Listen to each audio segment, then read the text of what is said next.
ভগবান টাকা পয়সা সোনাদানা গাড়ি বাড়ি দিতে কৃপণতা করে না, শুধু তাকে ডাকতে গিয়ে দুপোটা নয়নের জলে সেবা দাও, তোমার 10 তলা বাড়ি অনায়াসে ভগবান দিয়ে দেবেন। শুধু কেঁদে কেঁদে ভগবানের সেবা দিতে হবে, সব কিছু পেয়ে যাবেন। প্রাকৃত জগতের সম্পত্তি ভগবান অনায়াসে দিয়ে দেয়, অপ্রাকৃত ধনে ধনী হতে ভগবান চট করে। থেকে বৈষ্ণব না হতে পারলেও বৈষ্ণবের পোশাকটা সবাই ধারণ করতে পারে না, এটার জন্য অন্তত ভগবানের কৃপার দরকার।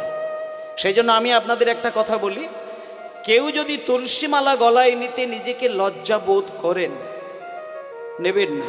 জোর করে ঝুলিয়ে দিয়ে লুকোচুরি করার দরকার নেই। তিলক সেবা করতে না পারলে করবেন না। ধুতি পাঞ্জাবি পরতে যদি লজ্জা বোধ হয়, নেবেন না। কিন্তু একটা কথা বলি, যারা তুলসীমালা গলায় পরে, যারা তিলক সেবা করে, যারা ধুতি পাঞ্জাবি পরে, যারা মুখে হরি কথা বলে, যারা কৃষ্ণ বলতে গিয়ে